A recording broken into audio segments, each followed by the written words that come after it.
Bonjour les Montessoriens, donc voilà, c'est Edwige de Passion Montessori, j'espère que vous allez bien. Je suis ravie de vous retrouver encore une fois dans cette vidéo. Aujourd'hui c'est assez particulier parce que je fais une vidéo sur la question de la place de l'enfant dans notre société, parce que je pense que si vous me suivez sur cette page et sur mon blog, aussi sur les autres réseaux sociaux, vous savez que voilà, on parle de la pédagogie Montessori et Maria Montessori, ce qu'elle a vraiment apporté à notre civilisation, c'est qu'elle a vraiment permis aux adultes de considérer les enfants, considérer ce que les enfants en tant qu'êtres humains peuvent nous apporter, comment nous en tant qu'adultes on peut apprendre des enfants qui sont beaucoup plus petits que nous, qui ne sont pas encore assez matures sur le plan intellectuel, mais qui déjà dans leur quotidien, dans leur façon de vivre, de grandir, nous emmènent vraiment à vraiment réfléchir sur nos habitudes, sur vraiment notre accompagnement en tant que parents. Donc elle a vraiment permis aux enfants de retrouver une place de choix dans notre société. Il faut savoir que dans les années, au début du XXe siècle, quand Maria Montessori a vraiment commencé à ouvrir la première classe, la première maison des enfants à Rome. Le mobilier dans les classes, c'était vraiment à la taille des adultes. Il n'y avait pas de mobilier à la taille des enfants. Et ce qu'elle a fait, et ce qu'on a hérité vraiment de cette femme médecin, de cette pédagogue vraiment hors du commun, c'est qu'elle a permis aux enfants de pouvoir, dans chaque classe, dans le monde entier, de pouvoir vraiment avoir un mobilier à leur taille. Donc aujourd'hui, c'est vrai que dans les classes, quand on accompagne nos enfants ou même quand on est en visite dans une école et qu'on voit le mobilier à la taille des enfants, on a l'impression que c'est tellement normal, mais ça n'a pas toujours été le cas, parce que pour Maria Montessori, il faut vraiment respecter l'enfant. Avant de parler de l'importance de transmettre une culture, transmettre notre culture aux enfants, il nous faut vraiment les respecter en tant qu'être humain, vraiment les considérer, respecter leurs choix. Vraiment, quand on les accompagne dans leur apprentissage, on est à leur écoute, on se met à leur niveau et on les laisse choisir leur activité. Donc moi je fais cette vidéo aujourd'hui parce que voilà, il y a de cela quelques semaines, on a célébré la fête des mères, et là il y a quelques jours on a aussi célébré la fête des pères. Et donc moi ce qui me questionne depuis quelques semaines, c'est de savoir pourquoi il n'y a pas vraiment une fête pour les enfants. Je veux dire, nous en tant que parents, c'est parce qu'on a connu ce bonheur de devenir vraiment, de donner la vie, que finalement aujourd'hui on a ce métier-là. J'aime bien dire ce métier de parent. Pourquoi est-ce qu'il y aurait une fête pour les parents et pas un jour consacré dans l'année vraiment à célébrer finalement nos enfants, à nous réjouir de ce que finalement ils nous apportent au quotidien, même si je sais que c'est pas évident. Dans un de mes articles d'ailleurs j'en parle, c'est pas évident au quotidien avec les enfants, parce que voilà, ils nous demandent aussi du temps, ils nous demandent de l'attention, et quand on a une vie bien remplie comme la majorité des adultes, c'est pas toujours évident. Mais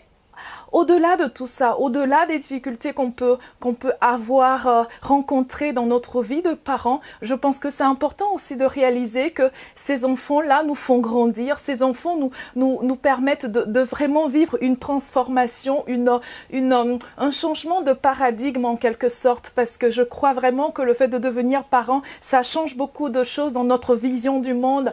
Quand on est dans notre vie d'adulte, on est vraiment en train de courir pour aller travailler, en train de vouloir tout simplement trouver une activité rémunératrice qui permet de payer ses factures. On est vraiment dans cette réalité de grand, et je pense que le fait d'avoir des enfants qui ont vraiment une image de la vie, qui ont vraiment un rapport à la vie qui est complètement tout simple, ça nous permet d'avoir une réflexion par rapport aux priorités finalement. Qu'est-ce qui compte, qu'est-ce qui est important dans la vie? Ce qui est important, c'est peut-être aussi de prendre du temps avec nos enfants, de réaliser que nos enfants, ils nous aident à vraiment apprécier la vie, tout simplement. C'est pas forcément de pouvoir avoir tout ce qu'on veut, mais de pouvoir juste être reconnaissant pour ce qu'on a. Moi, je sais qu'avec ma fille qui a 3 ans et demi maintenant, que quand je vais la chercher à l'école ou quand on part en promenade, elle s'arrête sur chaque petite fleur qu'elle regarde. Elle prend le temps de regarder, elle prend le temps de réaliser que c'est tellement beau. C'est la nature, c'est la beauté de la nature. C'est des choses simples.